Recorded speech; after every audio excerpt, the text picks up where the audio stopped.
guys, good evening. Coach Matt here, and I would just like to impart to you yung mga learnings ko for the past few years, no?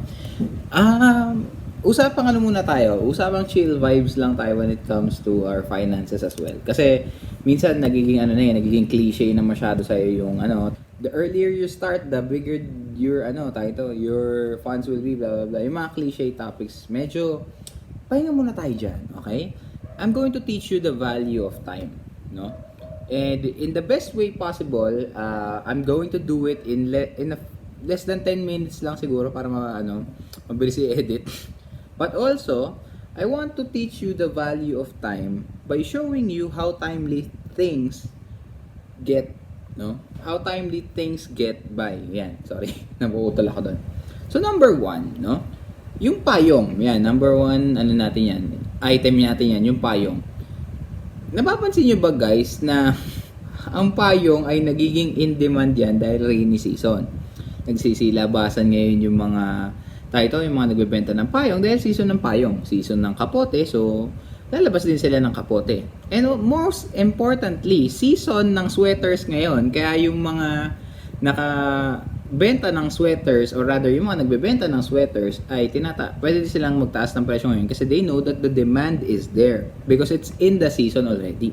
Pero being the wise person that you are, you already own all of those things before the rainy season comes in, di ba? Tapos alagaan mo na lang siya, kapag nasira saka mo siya i-replace, tama?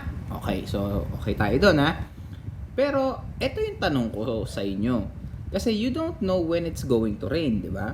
Hindi mo alam kung kailan uulan. So, anong tendency na nangyari? You're preparing for it already. The moment that you see signs na baka umulan, or the mere fact na umulan kahapon, maaaring umulan din ngayon. So, magdadala ka ngayon ng portable na payong.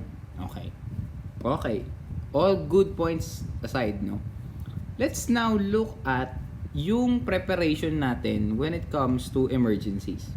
Fire extinguisher. Hindi ka naman bibili ng fire extinguisher kapag may sunog na, di ba? Kailangan before kang magkasunog or in anticipation na sana naman huwag magkasunog, may fire extinguisher ka either sa bahay, sa apartment, or any lot that you own, right? Sa kotse, you have a spare tire, no? You have a spare tire in case of emergency. Kapag ka nasiraan ka sa daan, meron kang spare tire and kailangan inflated yon along with your other wheels kasi baka mamaya hindi na enough yung air na nandun sa gulong. Why am I saying all of this, no? Well, the obvious answer would be this is also the same thing as what you're doing with your emergency funds. Okay? Hindi ko sinasabing insurance lang, ha, and emergency funds in general, lahat. Okay? Kasi here's the thing about this, no? You don't know when an emergency will happen. You know that it will happen sometime, or you don't know when, no? Rather, it's not a question if it happens, but it's a question of when it happens, di ba? So, ang problema kasi natin with our emergency funds is pwede natin siya talagang i-separate from our savings.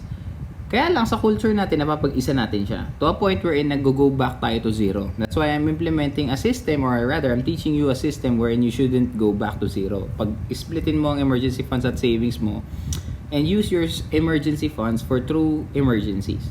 Tapos i-replenish mo lang siya kapag ka nag-withdraw ka. Okay? Say, for example, kailangan mo ng emergency money na 10,000. After a couple of months, kailangan yung 10,000 bumalik sa emergency fund mo. Okay? Ginagawa natin to because we want you guys to be able to have the discipline to save, no? Hindi lang to ginagawa namin or tiniteach namin just for the sake of promotion or marketing, no? Hindi. We're doing that because we want to have, or rather, we want to instill in you the discipline to save. Because if you don't have the discipline to save, you will not have the discipline to invest. Okay? Yun lang naman yun. And then vice versa. Kaya foundations po ang savings. Okay? And if you have emergency funds that are adequate, savings that are adequate as well, hindi ka mag-go back to zero, not unless of course withdraw mo siya lahat. So, yun din. Ano yung time value aspect doon? Okay. Kasi when you look at the time value aspect, when people say that it's best to start early, no? They're talking about money beating inflation using the power of interest or investing. Ganyan. Totoo naman na when you start early, you can actually cultivate more regardless of kung ano yung sinimulan mo kasi time is on your side in that one. Pero para hindi ko napahirapan yung sarili natin na mag-analyze ng numbers, no? I want you to understand this concept. Ang paggamit ng pera ay parang pagtatanim, guys. A plant will not survive without its seeds. Tandaan niyo yan.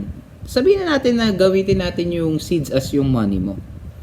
So, kung nilagay mo yung seeds sa proper area, kung nasaan dapat siya, which is sa soil, no, nakakuha siya ng ingredients, ang unang dinedevelop ng seed is hindi naman stem eh. Pansin nyo? Ang unang dinedevelop ng seeds is roots. Bakit? Kasi before it actually brings out its stem and its leaves, pinaprepare niya na yung sarili niya if ever malunod yung seed na yun or magkaroon ng hangin para meron na siyang standing, meron na siyang foundation.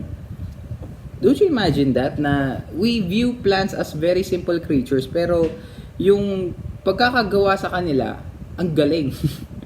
'Di ba? Kasi they're prepared for any emergencies that may come in their way. And also, using that as an analogy, no, yung roots din nila yung nag-help para mag-grow sila. They set a foundation first before they flew. Yun lang, medyo iiklihan ko lang muna yung video na yun. Kasi baka mamaya, we're so into deep with numbers, nakalimutan na natin yung concepts behind the things that we're doing. And I'd rather na you learn the concepts first before we dive into the technicals. Because the technicals is naka-anchor na yan sa lifestyle and sa oras mo. That has been it for me, no? And if you like this video, like, comment, and subscribe. Alam nyo na yan, guys. Share nyo rin to sa mga friends ninyo. So, for now, Coach Matt out. Bye! Kita pa tayo sa susunod.